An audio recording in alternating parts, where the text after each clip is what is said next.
지금으로부터 858년 전 예수게이와 호엘룬 사이에서 한 용감한 남자아이가 탄생하였습니다. 전설에 따르면 이 남자아이는 태어날 때 한쪽 손에 피를 듬뿍 움켜쥐고 있었는데요. 당시 이 피는 생명을 의미하였습니다.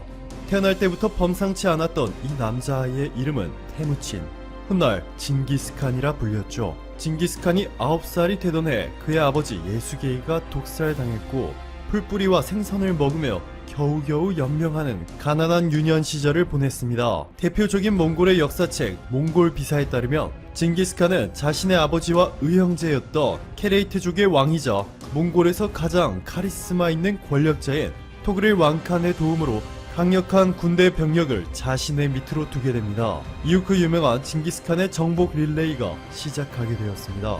처음에는 몽골 고원 주변의 여러 부족들을 정복했고 치밀한 계획을 통해 결국 당시 중국이었던 금나라마저 굴복시켰습니다. 이후 이란과 중앙아시아 지역까지 몽땅 차지했더니 지금 지도를 보시는 것처럼 몽골 제국의 크기는 3,300만 제곱킬로미터, 전세계 면적의 22.29%, 히틀러, 나폴레옹, 알렉산더가 정복한 땅을 모두 합한 것보다 큰 면적이죠. 현재 세계에서 가장 큰 면적의 국토를 보유한 국가가 바로 러시아인데 러시아보다 2배나 큰 규모이고 설날의 기차로 12시간은 기본인 나라 중국보다 3배 이상 큰 면적이었습니다. 자, 그런데 지도를 한번 다시 보면 지금으로 따지면 중국, 우즈벡, 카자흐스탄, 네팔, 타지키스탄 등을 모두 정복하였는데 고려는 정복을 포기하였습니다. 고려사 권 103을 보시면 당시 고려와 전쟁을 했던 몽골의 한 장군이 이렇게 말합니다. 나는 그동안 수많은 전쟁을 치렀다. 그런데 이렇게 끝까지 항복하지 않고 완강하게 싸우는 국민은 태어나 처음 본다. 라며 감탄을 멈추지 못하였습니다. 858년이 지난 지금도 몽골은 한국에 감탄하고 있는데요. 몽골의 국영방송 몽골리안 내셔널 브로드캐스터의 엘덴바트 이즈일보드 한국 특파원은 박근혜의 탄핵 촛불 집회 당시 날씨도 너무 추웠고 비까지 왔는데 집회는 안전했고 질서 있었다 면서 놀라웠다. 국민들에게 힘이 있는 나라가 이런 것이구나 라며 감탄하였습니다. 한국과 몽골이 수교를 시작한 것은 1990년 3월 26일인데 2019년 3월에 이낙연 전 총리가 몽골을 방문하였을 때 전략적 동반자 관계로 한국과 몽골의 관계를 격상하는 방안을 논의하기까지 최근 두 국가 간의 협력 체제가 급속도로 강력해지고 있습니다.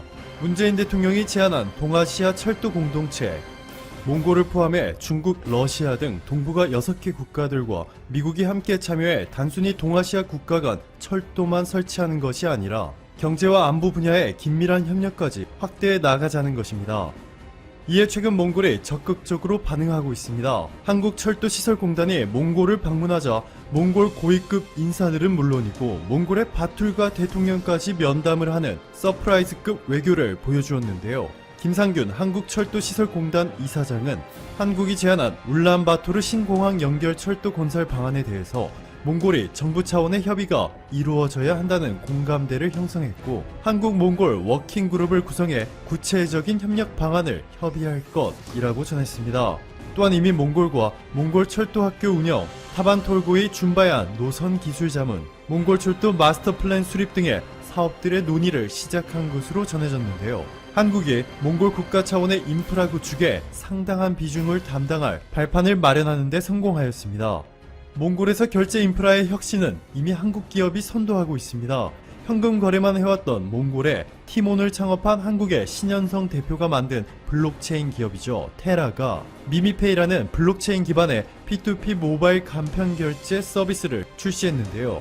몽골 백화점에서 물건을 살 때도, 택시를 탈 때도, 심지어 주유소에서 주유를 할 때도 한국 기업이 만든 블록체인 간편 결제 서비스를 통해서 결제가 이루어지게 됩니다. 참고로 티몬 창업자 신영성 대표가 만든 테라 블록체인은 상상을 초월하는 속도로 영향력을 확대해 나가고 있습니다. 배달의 민족과 큐텐, 티몬, 동남아 최대 규모의 중고 거래 사이트 캐러셀 등 한국, 몽골, 일본, 홍콩, 대만, 필리핀, 태국 등 11개의 국가에서 수십 개의 회사들과 파트너십을 맺고 테라 얼라이언스를 구축하였는데요. 이들의 연간 거래액은 58조 원, 이용자 수는 5천만 명에 달합니다. 이뿐만이 아니죠. 지금 보시는 이 4,100평 규모의 초대형 이마트 건물은 한국에 있는 것이 아닙니다. 불과 몇 개월 전에 이마트가 몽골의 수도 울란바토르에 오픈한 몽골 3호점. 몽골 내에서 최대 규모의 마트로 2016년 200억 원 정도였던 이마트의 몽골 매출액은 2018년 720억 원으로 폭발적인 성장을 보이면서 이마트가 공격적인 투자를 감행한 것이죠. 한국의 BGF 리테일도 CU 편의점을 몽골에 진출시킨 지 1년 만에 매장 수를 46개로 늘리며 대성공을 거두고 있는데요. 더욱 놀라운 점은 한국의 유통업체들이 몽골 시장을 이렇게 싹쓸이한 이유, 몽골인들의 식문화마저 변화시키고 있다는 것입니다. 허류헉이라는 전통 양고기 요리만 먹던 몽골인들이 이마트에서 한국의 삼겹살을 즐겨 먹기 시작했고, 대량으로 하루 한 끼만 먹던 몽골 사람들이 이제는 한국 음식들과 함께 하루 세 끼 문화까지 받아들이고 있습니다. 이외에도 몽골 스마트폰 점유율을 보시면 마치 제2의 한국을 보듯이 삼성이 58%로 압도적인 1위, 심지어는 푸드뱅크라에서 농가나 식품기업에서 먹거리를 구매해 이를 필요로 하는 복지시설이나 빈곤층에 기부하는 정부 참여형 한국의 복지 서비스까지 전수받고 있습니다. 전체 GDP의 4분의 1, 수출의 3분의 1 이상을 한국 기업이 담당하고 있는 베트남처럼 몽골도 한국의 영향력이 절대적으로 강력해지고 있습니다. 오늘도 감사합니다. 최고로 활기찬 하루 보내시길 바랄게요. 추천 한번 정중히 부탁드리면서 들어가 보겠습니다. 요즘 중국의 시장 개방 속도가 상당히 빠르죠. 1년 전만 해도 다들 생각해 보시면 한국을 포함한 미국, 일본 그런 타 국가들을 자신들의 내수 시장에서 완전히 배척하다시피 하던 중국이 최근 미국, 한국 할 거 없이 세계적인 영향력을 가진 기업들이라면 어떻게든 자신들의 시장으로 끌어들이려는 러브콜을 이어가고 있습니다. 미국의 테슬라가 최근 중국에 런칭을 한 것도 같은 맥락이죠. 또한 삼성의 경우로 보면 일예로 중국의 2인자 리커창 총리가 갑작스럽게 삼성 시안 공장을 방문해서 삼성에게 중국에 좀 투자해 줄 수 없냐 이런 부탁, 권유를 하고 중국 대표단 무려 100명이 넘는 인원을 따로 편성해서 한국에 파견을 시키기도 했죠. 다 돈데른 라디오에서 이미 전해드린 소식들이었습니다. 중국 입장에서는 미국의 거세게 1년 넘게 두드려 맞으면서 GDP도 그 성장세가 예전만 같지 않고 위기감이 많이 느껴지는 부분이 있고요. 부채 면에서도 그렇고 계속되는 중국의 가장 그런 어떤 핵심적인 요소 중에 하나는 인건비 상승 그런 것 등으로 많은 애플이나 삼성이나 이런 초대형 기업들이 생산 기지를 베트남, 인도 이런 곳으로 이전을 급속하게 하는 기업들을 바라보면서 삼성과 SK 같은 거대 IT 기업들의 투자가 중국 입장에서는 절실했던 것이죠. 그러면서 이번에 미중 무역 합의도 훈풍을 맞고 이런 기세를 타서 중국이 더 이상은 이대로는 안 되겠다. 시장 개방에 더욱 속도를 낸 듯 합니다. 또한 지난 6일 중국 공업정보화부 공신부죠. 거기서 발표한 2019년 11차 친환경차 추천 목록에 LG화학과 SK이노베이션 배터리를 탑재한 이 전기차, 친환경차라고 보통 거기서는 용어를 하는데 포함이 됐었죠. 이것도 결국에 같은 그런 시장 개방의 맥락에서 볼 수 있습니다. 원래 배터리 보조금이 내년에 완전 폐지니까 내년에 포함되지 않겠냐라는 관측이 많았는데 좀 더 빠른 시장 개방 속도를 낸 거죠. LG화학이 파나소닉과 함께 배터리를 공급하는 테슬라 모델 3, 여기서도 테슬라가 중국의 CATL이나 비아디 거를 가져갈 거다라는 관측이 많았는데 오히려 LG화학과 기존의 파나소닉은 같이 했던 거고 여기에 LG화학을 껴주면서 중국 입장에서는 뭔가 불편할 만도 한데 요거를 그냥 승인을 내줬죠. 좀 시장 개방적인 태도가 아닌가 이렇게 생각이 듭니다. 사실 당연한 건데 이거 중국을 칭찬하는 게 아니라 당연한 겁니다. 이거는 원래 배척했던 게 잘못된 거죠. SK 이노베이션 배터리를 사용하는 또 베이징 벤츠 E클래스 플러그인 하이브리드 그러니까 PHEV가 또 포함이 됐죠. 중국 정부가 이제 2017년 1월부터 소위 사드 보복이 그 트리거가 되긴 했는데 2017년 어쨌든 1월부터 한국산 배터리를 탑재한 전기차에는 보조금을 내어주지 않은 지 한 3년 정도 됐는데 이제 다시 리셋을 했다. 중국 내수 사업이 전면 중단돼서 조금은 그쪽에 중국에 공장도 막 짓고 했는데 어려움이 많았는데 요새 또 공장을 투자를 엄청 했거든요. 삼성 SDI나 뭐 LG 화학이나 SK이노베이션 할 거 없이 중국 배터리 공장들에 엄청난 투자를 했습니다. 그게 다 이제 내년 보조금 완전 폐지를 바라보고 한 것인데 그 전에 이렇게 해지가 된다 이런 소식도 물론 저보다 훨씬 정보통들이 있는 뭐 메이저 회사들이니까 다 알고 있었겠죠. 그거에 따른 어떤 근거가 있는 투자였다 이렇게 해석이 됩니다. 이에 앞서 4일과 5일에는 왕이 중국 외교 담당 국무위원 겸 외교부장이 또 한국을 방문했었죠.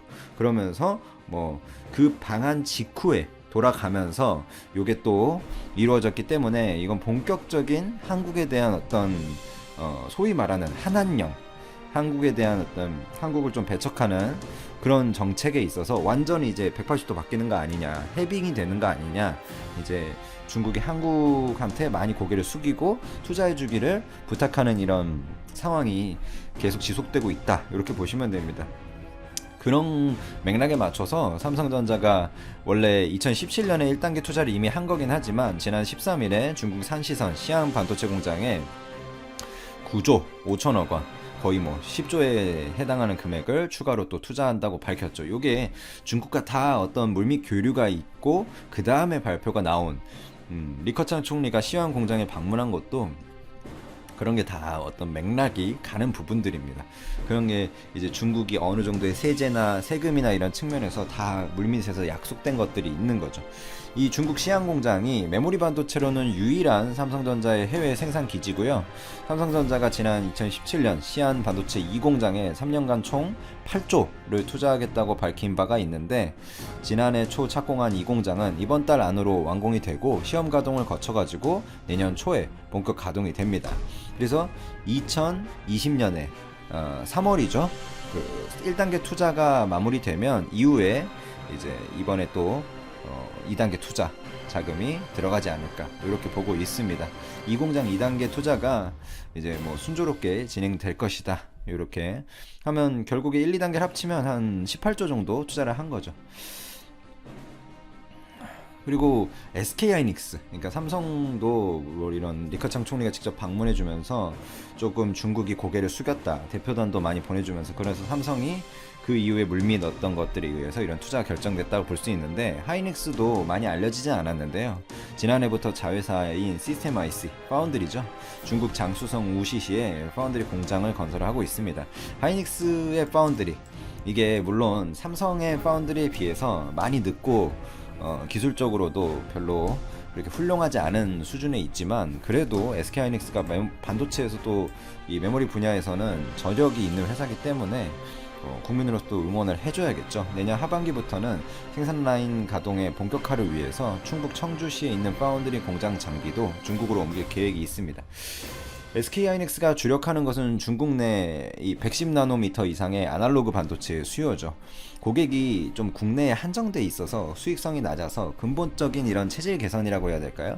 그런 게 필요했던 하이닉스에게 최근 아날로그 반도체 수요가 급증하는 그 중국 시장이 조금은 노려볼 만하다. 그래서 중국으로 아예 공장을 이전하는 거죠. 그리고 중국 팹리스가 제가 여러 번 이거는 유튜브에서 업로드를 해드렸었는데 2017년에 한 29조 원 정도, 30조 정도 됐었는데 2021년에 80조예요.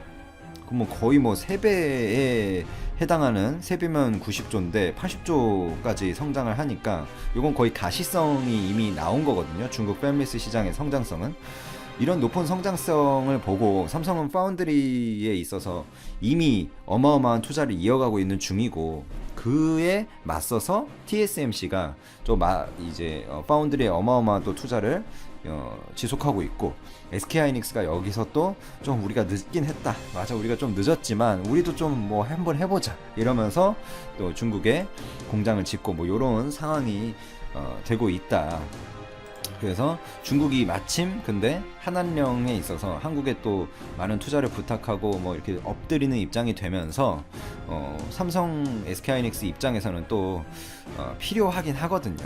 이런 중국에 대한 투자가 지금 물론 이게 구분해야 될 게 중국의 기술을 이전한다든지 뭐 중국에 뭔가 뭐 어느 정도 자회사를 팔아가지고 그 기술을 중국이 다 뺏겨가지고 뭐 그 회사를 털어먹는다든지 이런, 아니면 기술 인력을 뺏긴다든지 이런 건 당연히 안 되겠죠. 하지만 중국이라는 시장을 우리가 영업이익을 올리는 수단으로 활용하는 것은 어쩔 수 없이 세계에서 가장 큰 시장에서 뭐 지금 중에 하나이기 때문에 어쩔 수 없이 해야 되는 부분이다. 그런 부분이라면 역시 폴더폰이나 이런 메모리 반도체 이런 것 등으로 오히려 경쟁력을 가지고 중국 시장을 완전히 장악해서 오히려 중국 내수 기업보다도 뛰어난 실적을 거두는 게 의미가 있지 않을까, 이렇게 보고 있습니다. 미국도 마찬가지예요. 이런 맥락과 같이 해서 글로벌 메모리 반도체에서 3위 기업이죠. 미국의 마이크론이 내년부터 중국 화웨이와 거래를 재개한다고 공식적인 발표를 했습니다. 당연히 트럼프의 이제 오케이가 있던 다음에 이런 게 진행이 되는 거고, 6개월간의 준비 기간을 거친 후에 화웨이의 스마트폰과 서버용 메모리 반도체를 공급할 예정으로 보고 있습니다. 마이크론의 이 같은 발표는 미국과 중국 간 무역 분쟁으로 조금은 얼어붙었다고 볼 수 있는, 반도체가 지금 고정거래가도 상승을 하고 다시 업사이클로 가고 있잖아요. 그런 것들과 맞물려 가지고 조금은 긍정적으로 보고 있다고 보고 있습니다. 그래서 결국에 이제 마이크론이 화웨이 모바일과 서버 사업을 위한 신규 제품 그 라이센스를 얻은 거죠. 그래가지고 모바일과 서버 제품은 한 2분기 정도 이후에 수출이 재개될 것으로 보고 있고요. 아직 그 모든 제품에 대한 제재가 풀린 것은 아니지만 그래도 긍정적인 방향으로 가고 있다. 그러니까 미국 정부의 입장이 분명히 방향성이 달라졌다. 이게 결국엔 미중 무역 협상에 근간을 두고 있는 거죠. 그래서 협상도 완전히 제재가, 화웨이에 대한 제재가 풀리지 않은 것처럼 협상도 완전한 빅딜 타격은 안 났지만 그래도 어느 정도의 타결은 됐기 때문에 그에 맞춰서 이런 것들이 움직이지 않을까, 이렇게 생각을 하고 있습니다. 그리고 이렇게 미중 간의 긴장 관계가, 사실 경제 전쟁이라는 게 승자가 없는 게임이고, 특히 미국과 중국이라는 세계 최대의 시장들이 이렇게 붙게 되면 세계 산업에 있어서 좋을 리가 없어요. 물론 중국을 찍어 눌러가지고 불법적인 행위를 막는다, 이런 것도 의미 있죠. 그거 분명히 긍정적인 요소라고 생각합니다. 하지만 경제적인 어떤 숫자 논리로 보면 분명히 마이너스가 맞습니다. 근데 이제 그런 것들이 어느 정도 해소가 되고 서버용 반도체 수요 같은 것도 산업적으로 사이클적으로 지금 회복세에 가고 있고, 그러면서 삼성전자, SK하이닉스가 지금 주가가 신고가를 간 것도 다 이유가 있는 그런 스마트 머니들이 움직이는 거거든요. 그래서 내년에는 올해 메모리 반도체 시장의 불안 요소였던 중화권 모바일 시장에 대한 우려가 조금은 어느 정도 잠식되지 않았나, 이렇게 보고 있습니다. 그래서 실제로 한 1, 2월 정도 3월까지 해가지고 메모리 반도체 경기가 내년 1, 2, 3월 정도에서 바닥을 찍고 이제 반등세로 좀 더 빨리 진입을 할 수도 있어요. 이미 고정거래가는 반등을 시작했기 때문에 이 정도로 이제 보시면 될 것 같습니다. 포도주스 한 잔 먹고. 세계에서 가장 권위 있는 상은 무엇일까요? 아마 많은 분들이 노벨상을 꼽지 않을까요? 노벨상은 인류의 복제에 공헌한 사람이나 단체에게 수여되는 상으로 총 6개 부문에 대한 수상이 이루어집니다. 화학, 물리학, 생리의학, 문학, 평화, 경제학이죠. 그중 화학, 물리, 생리의학을 기초과학 분야라고 하는데요. 이 분야에서 수상을 하게 되면 학문적 권위를 크게 인정받게 됩니다.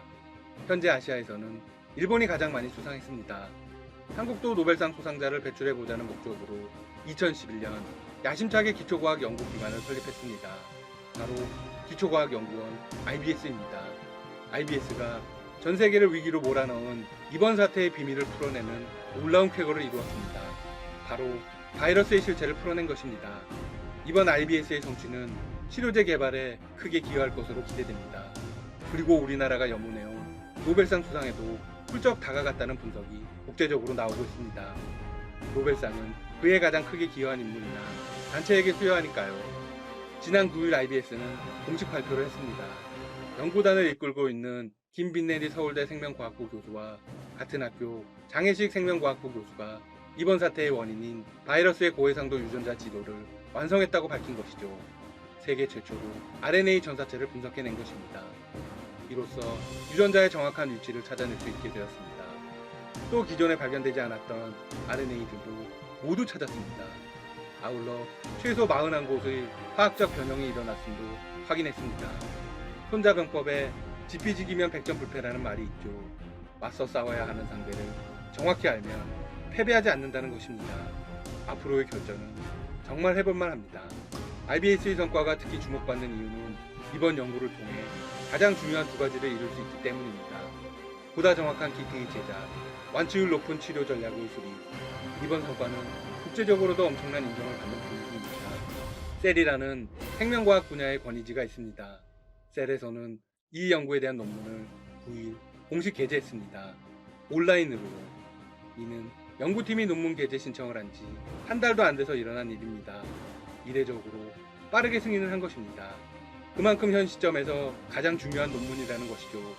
이 역시 노벨상의 수상에 대한 기대감이 크게 나오는 이유 중 하나입니다. IBS는 선택과 집중이라는 전략을 택해왔습니다. 가장 가능성 높은 과학자에게 막대한 예산을 몰아주어 확실한 연구를 할 수 있도록 보장했죠. 처음부터 노벨상을 받을 역량이 되는 스타 과학자를 육성하라는 목적으로 세워진 것입니다. 이번 연구를 이끈 서울대 김빈내리 교수가 그런 과학자입니다. 김 교수는 국내에서 가장 유력한 노벨상 수상자 후보입니다. 근거는 과학기술 논문 평가에 인용되는 피인용수를 따진 것입니다. 세계에서도 손꼽힙니다. 이번 연구는 질본이 빠르게 관련 샘플을 제공한 것도 도움이 되었다고 합니다. 덕분에 보통은 6개월 걸리는 것으로 알려진 전사체 분석을 3주 만에 끝냈죠. 놀랍습니다. 노벨상 꼭 수상하길 기대해봅니다. 지금까지 닥터 시사TV였습니다. 여러분 시청해주셔서 감사합니다. 구독과 좋아요 부탁드립니다.